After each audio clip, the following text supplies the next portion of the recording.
Good morning, or good afternoon, or good day, depending on what time it is. I hope you're well. I've been asked by a few people to actually show some of the long weapons, the jo, the bow, etc. So we're going to do that today. We're going to try and do this in one take because the other day I spent an hour shooting and 4 hours editing.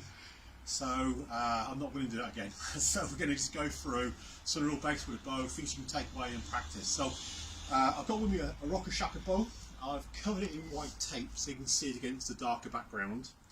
And we're going to go through some real basic techniques today and things you can take away in your garden, probably not in the living room, but in your garden, things you can practice before you come back to the dojo. Okay, so we're going to start with Kamai. Remember the other day we looked at the Taijutsu Kamai, the Ichimonji no Kamai, the Jumonji no Kamai, etc. Well, we have Kamai with a bow, with the jo. So this is a Rokushaka bow. It's 6 foot in length. The jo is a little bit shorter, comes under my shoulder. But all these techniques you can do with a Rokushaka bow or the jo, and the Kamai are pretty much the same. So let's look at the first Kamai, which is simply this. This is Tate no Kamai, or sometimes you can call it Shizunakamai, but correct pronunciation or correct terminology is tate, upright position. Keep it close to the body, don't keep it out here, keep it here. A punch comes down this line, I can attack here, I can hit here, I can move here. So by having the bow very close to me, it means I can use it as some kind of shield. Over here it does absolutely nothing, so keep it tight in. So from here, as you can punch, you can hit, etc. So this is the first Kamai, Tate no Kamai. Second position, Hira Ichimonji no Kamai. Again, it's that figure one, flat figure one, here around. Hira Ichimonji. Just like with the Taijutsu, when the arms are out here, this is here. A flat figure one position. There's an iconic photograph of Takamatsu Sensei with his fingers pointing down. I think this is just a reminder for you not to get too tight a grip on the bow, but if you've got a finger open, it gives you a nice relaxed grip to the weapon. So it's not too tight that you kill it, but it's not too weak that that it will fly away from you. That's an old adage from Western style swordsmanship. So you keep a finger out, so if you hold the sword too tight, you kill the action. If you hold it too loose, the sword flies away, and the same is here. Although the fingers represent the yin and the yang, the yin and the yang, like this. Keep the weapon close to the body, don't have it out here, just keep it here, like so.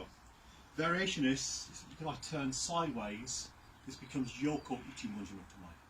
In other words, side on. And of course, both sides. This is important because if I'm facing this way and the attacker's here, and suddenly the attack comes here, I don't have to change my Kamai, I just turn and look. It's as simple as this. The next Kamai is Jodan no Kamai. So Jodan no Kamai is upper level position. Upper level position. Again, my fingers are out. Obviously, when I hit, they're going to close, or you can just close your fingers straight away. But keep this like this. This is Jodan, upper level. From here, you can actually throw the weapon out this way. So here, throw the weapon and back again. Here, throw. So again, this is another thing you can actually practice. Just throw the weapon, pulling it back to Jodan, pull it back, throw it out, pull it back. Again on both sides. Jodan no Kamai. Next is Chudan no Kamai, where the weapon is tucked this way. Use all of the weapon. Don't have it like this. So hold the weapon here, and this is here, and it's tucked in. Like you can imagine with a spear like this, it's tucked in, and I want to go for armour. This gives me a lot of power to shove that weapon in as I step in to attack. If it's held out too much to the side, I don't have that power, but here I've got a weapon to move, to ski, or to thrust, like this. So that's what we're doing with Chudan no Kamai. It's tucked into the body. Yeah, there is a variation where it comes outside, but for now, just keep it tucked in, tight to the body this way. Next position is Gaida no Kamai, which is lower level position. And this is like this, where the weapon is behind me and there's only a small part that's actually out. the idea of this is really to hide the weapon. You have no idea what I've got. It could be a 4-foot staff, it could be a 6-foot staff, it could actually be a chain on the end of this I'm about to send out. So from the side, I'm like this. The weapon hangs just above the ground, or it can touch the ground, that's absolutely fine. So this is a Gaidan lower level position. And the variation of this is what's called Heito no position, Heito no Kamai, which basically means sort of like warrior knockdown. And this time, it's like Gaidan, but the weapon's here. I'll do this from the side. This like this. Now we're going to swing this out using a lot of energy to knock something down, like this. And just like the Hirachimonji, where we started here, and we just turn to face an attacker, the same is true here. If I'm in Gaidan, and my attacker's at the front, and suddenly the threat comes from here, I don't need to move the weapon, I just move myself. And now I'm in Heito no Kamai. Next position from here is Seigan no Kamai. This time it's a bit like Chura no Kamai, but it's held directly towards the eyes of the opponent, the true eye position, like this. Okay, Seigan no Kamai. Next position is Hasso no Kamai or Tenchijin no Kamai. The feet come together almost like a ballerina, and the weapon is held like this. With a Jo, we'd probably have most of it here. It's actually quite high, but I want it tucked in. I want it behind my body. I'm not presenting like this. I want to keep this shoulder where the armour is, facing the attacker in this way. Like this. And where my arms are, the hand, or the hand gripping, is directed into my elbow. It's not here, it's here. So this is Hasso no Kamai 8-phase posture, or Tenchijin, heaven, earth and man. This point here. Next position is Ihan no Kamai. Ihan no Kamai, which is here. This means sudden change position. It's kind of a weird position because the bow is held directly diagonally across the body, like this. This is Ihan no Kamai. I believe it's also called Hokaya, but I'll have to check that. I don't have my notes with me. So this is Ihan no Kamai, sudden change position. So that's most of the Kamai. There are a few others, and some of them have different names. In a Jo, there's a couple of different Kamai and so on, but they're the important ones to actually know. So we have Tate no Kamai, Hirachimonji, Yoku Ichimonji, Jodan, Shudan, Gaidan, Heito, Seigan, Tenchi no Hasso, and Ihan. So they're the Kamai. Okay, so learn those. And once you learn those, we can go on to some real basic manipulation techniques, some Furygata or Furygata. So the first one we're going to do is just ski, how to thrust. So starting in Yoku Ichimonji no Kamai, all we're going to do with the hands facing down is simply learn to thrust the weapon. Use all the weapon. There's no point thrusting from here, because the advantage of the bow is its length. And if somebody has a sword, like a 3-foot razor blade, I want to try and keep them away. So I want to be using right from here. So I'm sending the weapon out, hit the target, and pull it back. Once you do it with hand down, try it hand up. It's the same. Bring it out, bring it back, bring it out, bring it back. Once you've done this, we can change. So bring it out here, turn it round, ski. Bring it here, here, and ski. So all I'm doing is bring this round. There's the first strike, there's the second strike, there's ski. First strike, second strike, ski. First strike, second strike, ski. With a spear, thrust, receive, turn over, thrust.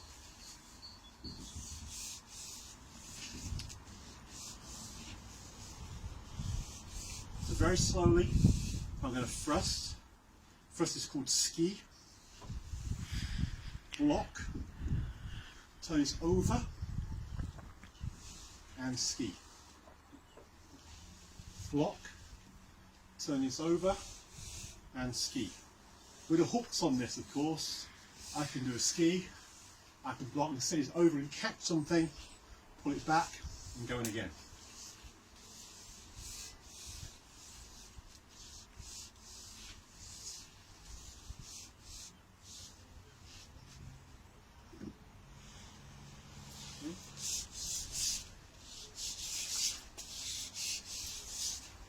And that's the movement here for the ski. Next base is what's called Kuradashi. Literally means lying out method. So I can start with Gedan or Kamai. I'm going to start first of all strike into the head, side of the head of Kasumi, slide it back, strike to the other side of the head, slide it back, strike to the midsection, slide it back, midsection, the leg, the ashi, back, ashi, back to the head, tento, back, tento, up into the groin, suzu, and suzu, and back. So we're learning to strike 10 directions, but also learning to use the entire length of the weapon.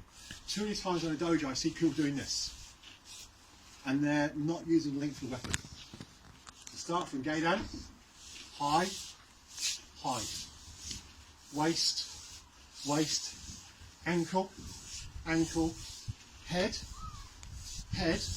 See, I'm bringing it back here before I do the Gedan strike. Gedan, Gedan. Try to hide behind your weapon. So once more, one. Keep it tucked into the hip. Chudan, Chudan, Gedan, Gedan, tento, tento, Gedan, Gedan, or suzu, where you're striking into the groin, and then pull back. That's Kuradashi. Next one is called Furygata, how to receive. This is where a sword's coming directly down onto my head. Starting from Hirachimonji, step out and receive like this. And this is very, very important. So my left arm holds the weapon. My right arm is kind of supporting the weapon. My fingers are on the inside because if a blade hits here and it slides down, it's not going to take my fingers off. I actually don't want to receive the sword on my weapon anyway. I want to try to avoid it, but just in case, I'm hiding behind the weapon. So from here I'm going to step forward and receive this way. Learn this to do both sides. You can step forward or you can step back, which is fine. But I tend to prefer to step forward because then I want to be able to strike this end and send this over. And this is called Tachi or Toshi. 1, 2, 3. You get a sword, Casey. So over here, in Daijo now. It cuts down. I'm going to receive here. Hopefully the idea is to deflect that weapon away, which turns his body slightly to the side. As he does so, this hits into the hips, into the wrist, sorry. This comes over and takes the head. Okay, and that's Jodan Uke. So again, 1, 2, 3. Using both sides, 1, 2, and 3. Next one, we're just going to do Ashiburai. Ashiburai. So this time we're going to hit into the leg. Just like we did with Kuradashi, except this time we're going to bring it back over. So we're going to hit, and we're going to hit. So you can hold that for me, just hold that there. So actually what we're doing, we're going to be hitting there, and hitting again. Hitting here, and hitting again. Hitting here, and hitting again. So this is the Ashiburai.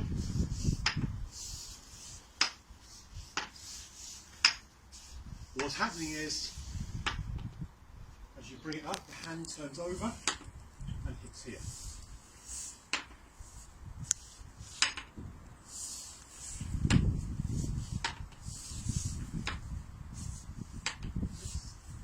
From the front, 1, 2, 3, 4.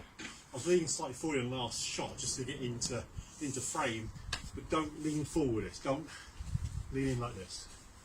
1, 2, 3, 4. 1, 2, 3, 4. This is Furygata.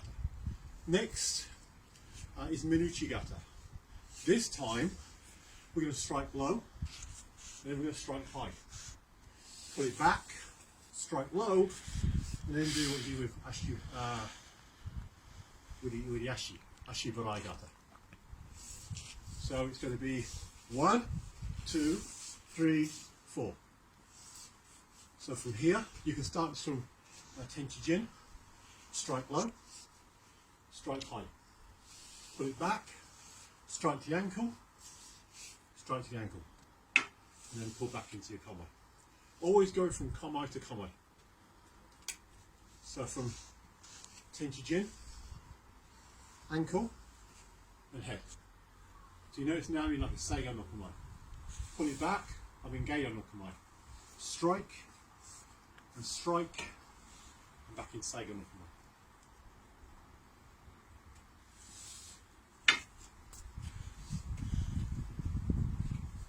Okay, so I think that's about it for, oh yes, there's a couple of spinning methods as well, Furygata to show. The first one is the one where students really get hung up on, and it's Shihobu Furygata. The Shihobu Furygata is basically this. We're spinning the weapon in front of us, creating a shield. And so this is the one that the students get the most hung up on, because it is quite difficult to work out what's going on here. So the way I teach it is, if we start at this point here in Shizunakamai, the important thing is to use the body. So, and this will be very difficult to explain in this limited space we have here, but as I cut, it's almost like a golf swing. So the golf swing comes through and comes up, and it goes into handlebar position to baseball bat position, and I step forward again, golf swing, handlebar, baseball bat, golf swing, handlebar, baseball bat, golf swing, handlebar, baseball bat, and that's all we're doing. The important thing, it follows the leg. If I do it this way, it follows the leg, it follows the leg. If I'm moving backwards, the same is true. The leg hides the actual movement of the weapon. What's important here is keeping the elbows in, don't keep them out. Keep them in. Almost attached to my body. So you can see I can do this from my elbows attached to my body. If you leave your elbows out, this is where a swordsman or somebody else armed with a staff will attack. So keep them in. It's all in the body. Okay, so I'll just do this. So there you go. There's the handlebars, golf swing, baseball bat, golf swing, handlebars, baseball bat. I'll just keep this moving. Later on we can do it or stationary.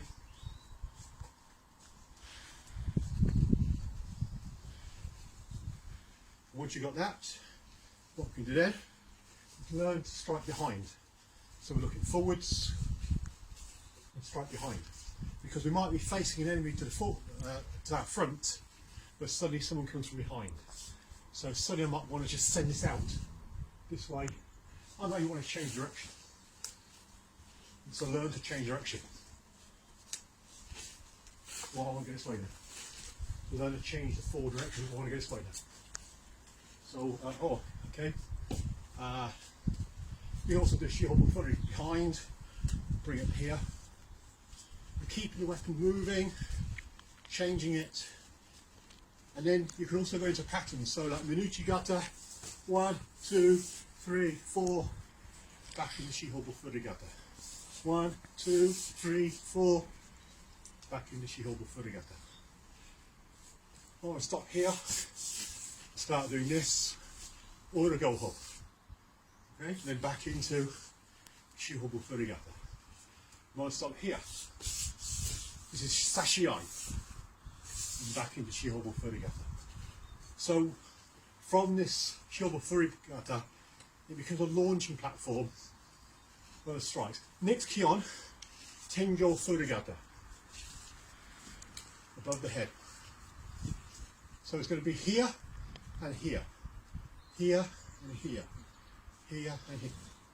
So always in a Jodan no Kamai, Jodan, Jodan, Jodan. Now get back to the Shihobu Furygata. Tenjo Furygata, Shihobu Furygata. So just recap on that. Way to learn it is start from Tenchijin, baseball bat, sorry, golf swing, handlebars, baseball bat, golf swing, handlebars, baseball bat. There are two changes you're making. This is the key point. You've gone through here, change, change, change, change. If you think about the weapon always making a circle, using the weapon's natural energy, it will just keep moving. Never ever cross your hands with this. Just flows naturally. And eventually you won't even actually have to grab it, you'll just push the end down, push the end down.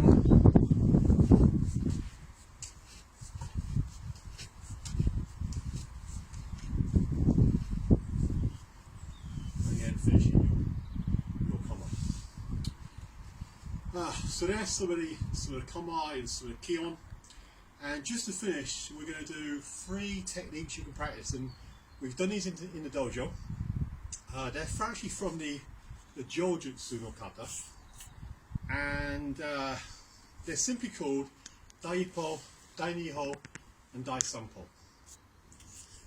I've seen them done with a jo, I've seen them done with a bow, and there are actual 18 techniques. There's one set of 9 which are about attacking, and one set of 9 which are about defending.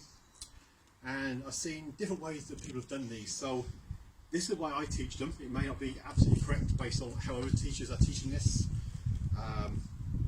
but we'll go through these 3 so you can practice them, and then we'll kind of finish the video. So the first one is called Daipo, and we're going to start from Tenchijin or Shizunakamai, or we can start from another Kamai which I haven't shown you, which is this, Henten, changing heaven. So we just hide the weapon, or hold the weapon, sorry, on our shoulder. So this is Henten, this is Tenchijin. If the fingers are down, this is called Gyaku Tenchijin. This comes more into play when we look at number 4, 5 and 6 of the sequence. But from here, we're going to move here. So, in this respect, I'm attacking the swordsman. I'm the one who's taking the fight to the swordsman. Because we're limited space here, I might have to kind of cheat a little bit to show this, but I'm going to be chasing the swordsman down. So the first strike is going to come into the shoulder, here. Again, using the length of the weapon. Strike into the shoulder at this point here. Next, I step again, and I can strike into the hip or into the leg. This point here.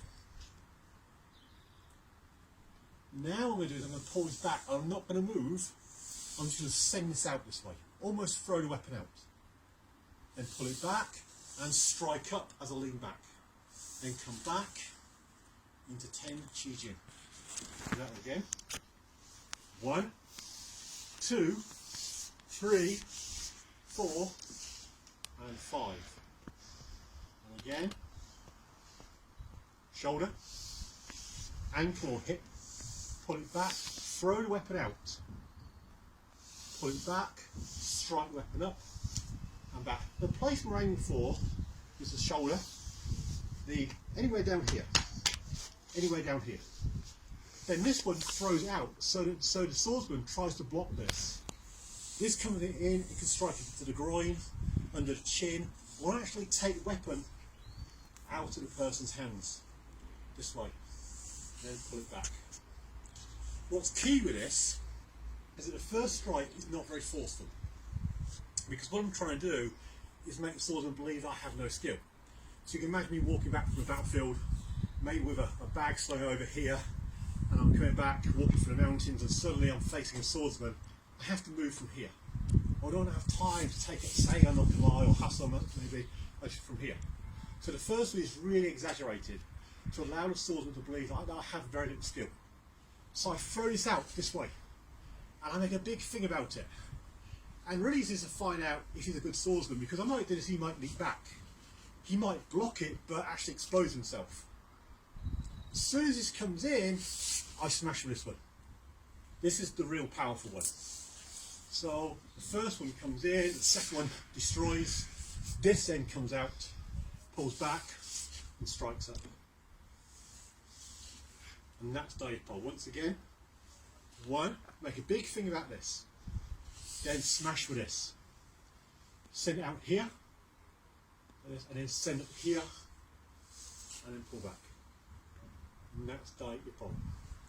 Okay, so the second technique is very similar to the first technique. It's called Dai Niho. Again, we start here in Tenjijin or in Hen Ten, here.